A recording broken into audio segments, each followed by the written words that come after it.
खड़खड़ करती राजधानी एक्सप्रेस जब पास से गुजरी तब उसका ध्यान टूटा।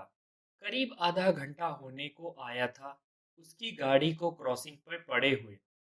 हेडफोन लगाकर लगभग 22 वर्ष का वो लड़का राजेश गाने सुनने में इतना मस्त था कि उसे समय का कुछ पता ही नहीं चला। उसने झुककर पास वाली खिड़की से देखा। रात के उस सन्नाटे में खड़खड़ करती राजधानी एक्सप्रेस की आवाज और अंधेरे में चमकती ट्रेन की खिड़कियों ने उस आदमी को इतना खास बना दिया कि लगभग आधे घंटे से स्टेशन पर खड़ी उस लोकल गाड़ी का वो लोकल पैसेंजर सोच के सागर में डूबकर खुद को राजधानी एक्सप्रेस के एसी कोच में महसूस कर रहा था। खैर, जितनी तेजी से राजधानी एक्सप्रेस गुजरी उसी तेजी से वो राजेश भी वापस अपनी दुनिया में वापस आ गया। बाहर का सन्नाटा बढ़ रहा था और ट्रेन के उस लोकल डब्बे में शोर अपनी जगह बना रहा था। लोग अब व्यंग्यात्मक रूप से सरकार और रेलवे पर अपनी भावनाएं व्यक्त कर रहे थे। लगता है ड्राइवर को नींद आ गई है, एक महाशय ने कहा। नहीं नहीं, ये तो इंडिया है, दूसरे महाशय ने कहा। अरे, इंडिया तो पहले भी था, सरकार ही निकम्मी है, एक महिला ने बहस में हिस्सा लिया। बहस अब बढ़ गई थी। लोग अपने शिक्षित होने का प्रमाण देकर उस महिला पर अपना प्रभाव डालने की फिराक में थे। महाशय, जो खुद को अभी राजधानी एक्सप्रेस के एसी कोच में महसूस कर रहे थे, हेडफोन निकालकर अब इस बहस का आनंद ले रहे थे और उनके चेहरे की वो शालीनता भरी मुस्कान उनके युवा होने का प्रमाण दे रही थी। तभी एक झटका सा लगा और ट्रेन चल पड़ी। गर्मी से परेशान होकर जो लोग बाहर बैठे थे सभी ट्रेन में चढ़ गए। ट्रेन के कोच में भीड़ बढ़ चुकी थी और बहस अब अपने अंतिम सफर पर थी। एक अलग ही नज़ारा उस लोकल कोच में देखने को मिल रहा था। कुछ यात्री खड़े थे, कुछ सीटों पर और कुछ ऊपर बर्थ पर बैठे थे और कुछ पैसेंजर आश्चर्यजनक रूप से किसी के खड़े रहने की जगह न होने के बावजूद अभी भी सो रहे थे। राजेश लगभग पिछले 2 घंटे से खड़ा था। वो शायद उस सोती हुई महिला को परेशान नहीं करना चाहता था जिसकी साथी महिला ने अभी हाल में हुई बहस में अपनी जीत दर्ज कराई थी। लेकिन सुबह होने वाले अपने यूपीएससी के पेपर के कारण उसने सीट पर बैठना ही उचित समझा। थोड़ी देर में जब वो महिला उठकर बाथरूम की ओर गई तो सही समय देखकर राजेश सीट पर बैठ गया। काफी समय खड़ा रहने के कारण अब उसे बड़ा आराम मिल रहा था। लेकिन कुछ देर बाद जब वो महिला वापस आई तो उसने भैया जरा उठना जैसे मार्मिक शब्द का प्रयोग कर राजेश को उठा दिया और खुद सो गई। इस बात का राजेश को बुरा तो लगा, लेकिन किसी का इस ओर ध्यान नहीं गया।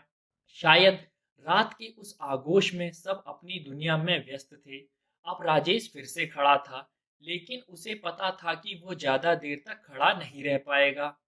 थोड़ी देर खड़ा रहने के बाद जब उसके पैरों ने जवाब दे दिया तब उसने बैठना ही उचित समझा। इस बार वो सीधा उस महिला के पैरों के पास जाकर बैठ गया।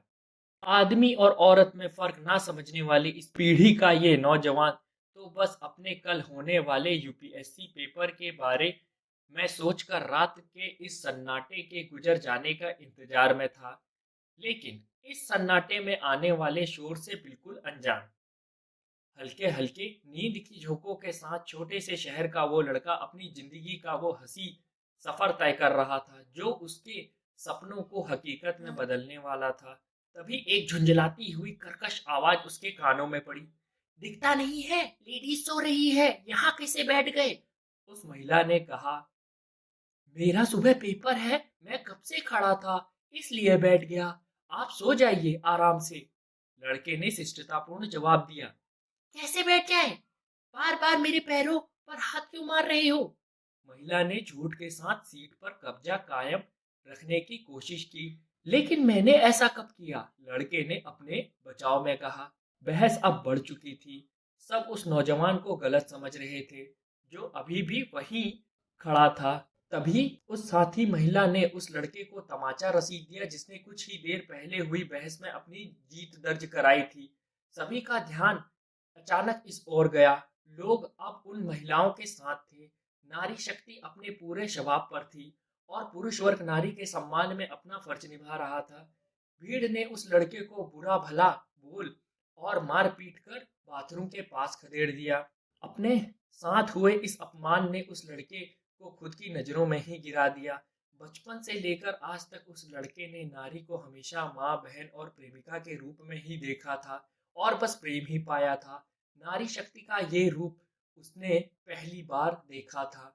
अपनी जिंदगी उसने जब कभी भी किसी महिला को बस या ट्रेन में खड़ा देखा तो उसने हमेशा अपनी सीट उनको दी, हमेशा महिलाओं का सम्मान किया। बात ये नहीं थी कि उसे भी बदले में सम्मान चाहिए था, पर इस तरह अपमान की भी उसे उम्मीद नहीं थी। अपने कोच के दरवाजे पर खड़ा वो खुद को इस दुनिया का सबसे अकेला महसूस कर रहा था। वो खुद को दुनिया में सबसे अकेला महसूस कर रहा था। देश के लिए कुछ कर गुजरने की चाह रखने वाला वो युवा आज देश के इस महिला पुरुष के फर्क को समझ नहीं पा रहा था। उसके सारे सपने जो बस हकीकत में बदलने वाले थे, एक पल में ही धराशायी हो गए। उसके हाथों की पकड़ अब ढीली होती जा रही थी।